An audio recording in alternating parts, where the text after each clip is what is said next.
যে মানুষগুলাকে শবে বরাতে মাফ করবে না আল্লাহ বলেছেন, এখন আমরা দেখব সেই জায়গার মধ্যে আমরা আছি কিনা।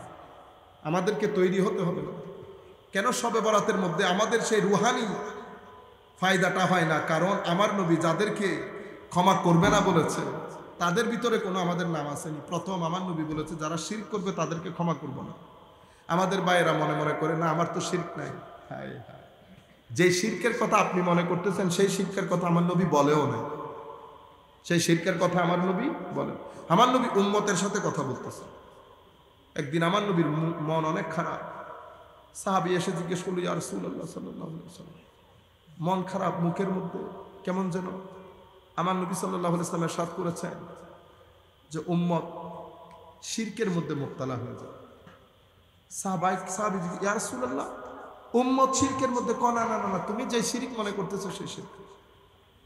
আমার উম্মত রিয়া লোক দেখানো, মানুষকে দেখানোর জন্য, ইবাদত মানুষকে দেখানোর জন্য, বক্তব্য মানুষকে দেখানোর জন্য, মাহফিল মানুষকে দেখানোর, গনতে থাকে না। যখন কারো ভিতরে রিয়া চলে আসে, রিয়াকে বলা হয় গোপন শিরক। কেন? আমি বক্তব্য দিচ্ছি, আমি চাচ্ছি মানুষ আমাকে অনেক বড় বক্তা বলুক, মানুষ আমাকে পছন্দ করুক। হ্যাঁ, আপনারা মোটরসাইকেল নিয়ে আসবেন, মোটরসাইকেল সামনে পিছনে রাখবেন। কেন চাচ্ছেন? আপনি চাচ্ছেন, এটা আপনার নফসের ডিমান্ড। আপনি আল্লাহর ইবাদতের মধ্যে মানুষের সন্তুষ্টিকেও শরীক করে ফেলেছেন। মানুষের অ্যাপ্রিসিয়েট চাচ্ছেন আপনি। আল্লাহর ইবাদত, আল্লাহর জিনিস, আপনি যখন মানুষের অ্যাপ্রিসিয়েশন চাইবেন তাহলে তো শরীক করে ফেললেন সেখানে। এটাকে রিয়া বলে। আমার নবী সাল্লাল্লাহু আলাইহি ওয়াসাল্লাম ইরশাদ করছেন, রিয়াও যার ভিতরে থাকবে আল্লাহ তাকে ক্ষমা করবেন না। সুতরাং আমরা শবে বরাতের জায়েজ না জায়েজের মধ্যে গিয়ে কোনো আসল হারাই ফেলতেছি কিনা, এটা হচ্ছে আসল বিষয়।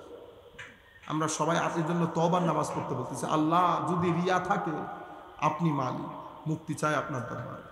আল্লাহ, এই রাত যেন আমি বঞ্চিত না হই। দ্বিতীয় যে জিনিস আমার নবী ইরশাদ করেছেন, দেখেন আমাদের ভিতরে আছে কিনা। প্রত্যেক ব্যক্তি, আমার নবী বলেছেন, যার ভিতরে ঘৃণা আছে, বিদ্বেষ আছে অপর মুসলমান ভাই বোনের জন্য, সেই ব্যক্তিকে আল্লাহ মাফ করবেন না এই শবে বরাতে। আপনাদের সাধারণ মানুষ তো দূরের কথা, আমরা যারা গ্রুপিং করে 2-3 ভাগ হয়েছি, একজনের চেহারা আর একজন দেখতেছি, ঘৃণা আছে না ভিতরে?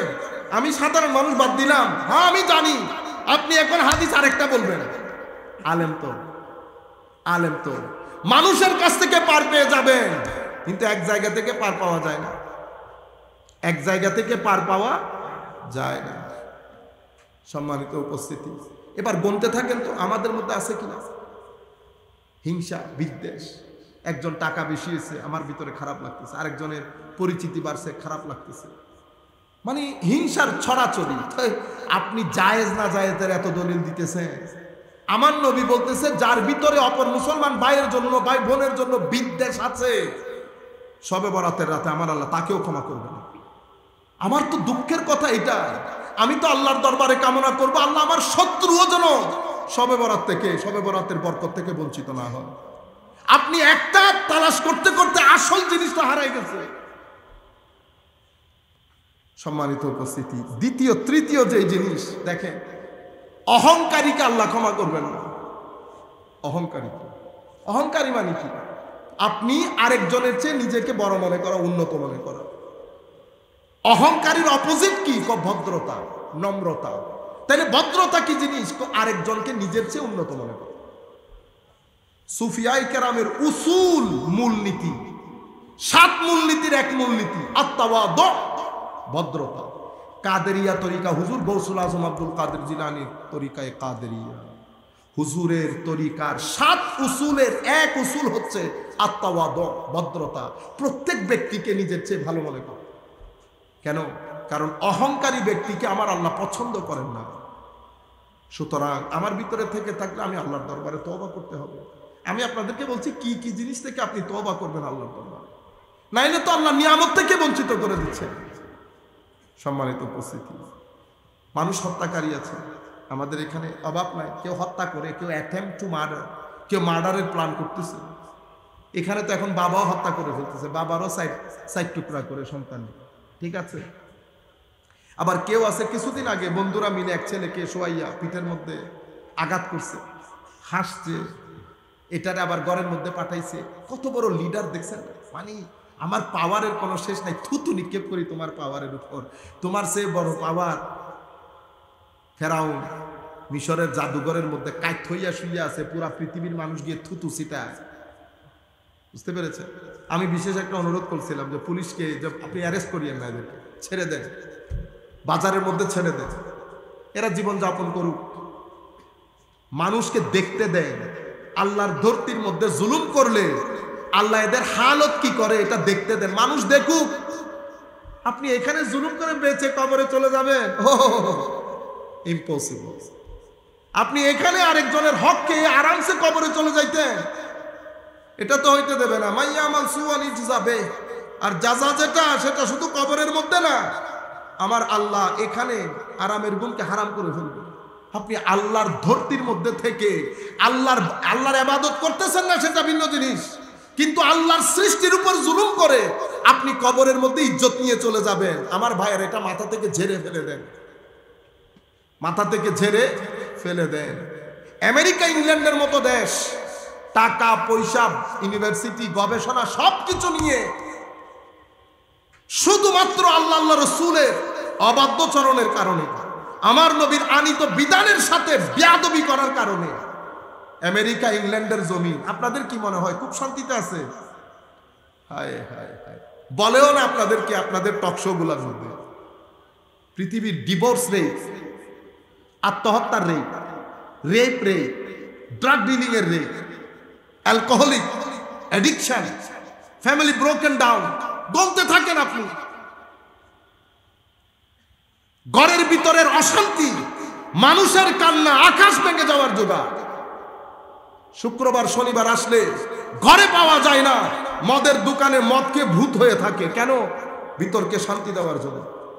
ডিপ্রেশন, হতাশা ছেলেদেরকে, যুবক তরুণ প্রজন্মকে পাগল করে ছেড়ে দিচ্ছে। আমি হলে অক্সফোর্ড, ক্যামব্রিজ, এমআইটি, নাসা বন্ধ করে দিতাম, বন্ধ করে এই সমস্ত জিনিস। আমাদের জন্যই তো গবেষণা, আমার ভিতরে শান্তি নাই, গবেষণা দিয়ে কি করব? আপনারা বুঝতে পেরেছেন?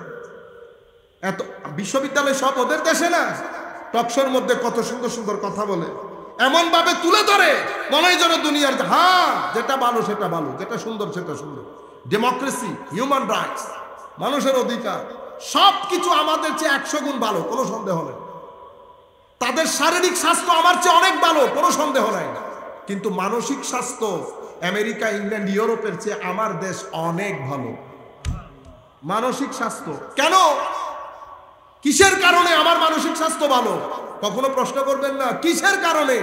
এই সুফিয়ায়ে কেরামের মাজারের কারণে, তরিকতের খানেকার কারণে, জুমার দিনে উলামায়ে কেরামের বক্তব্যের কারণে, ঈদে মিলাদুন নবীর মাহফিলের কারণে। সারা বছর ব্যাপী মাহফিলের আয়োজন হয়, আপনারা আসেন, বসেন, উলামায়ে কেরাম আপনাদেরকে তাকরীর শোনান, সামগ্রিক বিষয় মিলে এখনো পর্যন্ত বাংলাদেশের মানসিক স্বাস্থ্যকে উন্নত রেখেছে। নতুবা যেই পরিমাণ পাপ আমরা করি, জুলম আমরা করি, প্রতারণা আমরা করি, আমাদের মানসিক স্বাস্থ্য আমেরিকাকে ছাড়িয়ে যাওয়ার কথা।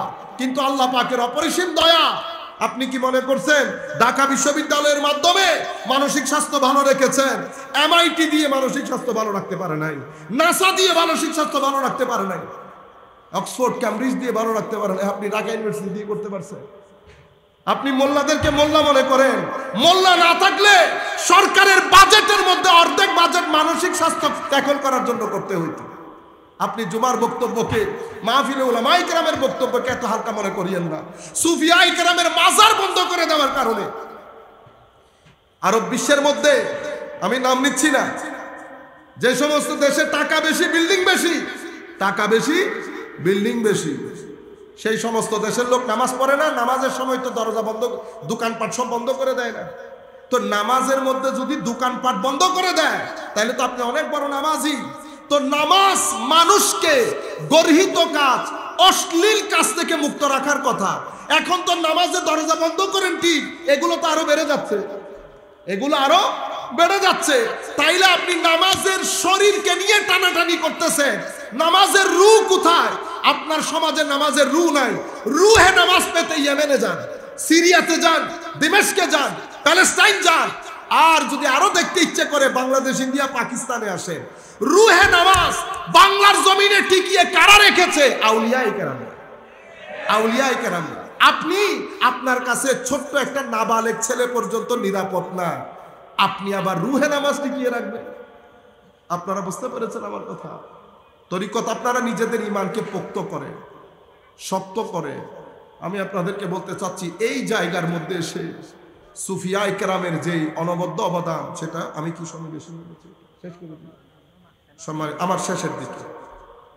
সম্মানিত উপস্থিতি, দ্বিতীয় যে জিনিস, আত্মীয়তার সম্পর্ক ছিন্নকারী। এটার তো একটা গণজোয়ার চলতেছে। হায়, মা বোনদেরকে বলতেছি, আপনি দেখেন, কারণ সম্পর্ক রক্ষা করা, আমি এবং আমার স্ত্রী, ফর এক্সাম্পল, আমি তাকে বাইরে বাইরে, আমার পুরুষদের মাধ্যমে তো আসলে সম্পর্ক রক্ষা হয় না। সম্পর্ক রক্ষা হয় ঘরের মহিলার মাধ্যমে। আমি যদি আমার বোনের সাথে লাখ ভালো ব্যবহার করি, আমার স্ত্রী যদি ভালো ব্যবহার না করে, আমার বোন আমার ঘরে আসবে? আমি তো ঘরে থাকি না, আমি তো বাইরে থাকি, ঘরে থাকে তো আমার স্ত্রী। আমার সাথে আমার মামা অনেক ভালো ব্যবহার করেন, মামি যদি ভালো ব্যবহার না করেন, আমি নানার বাড়িতে যেতে পারবো?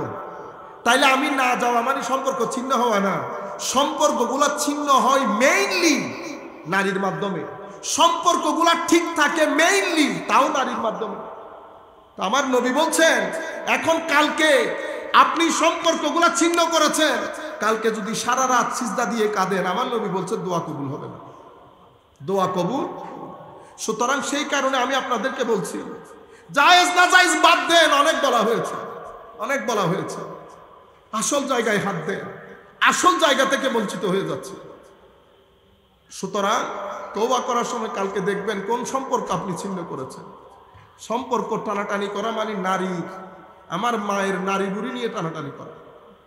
কারণ মা এবং বাবা সমস্ত সম্পর্কের মূল।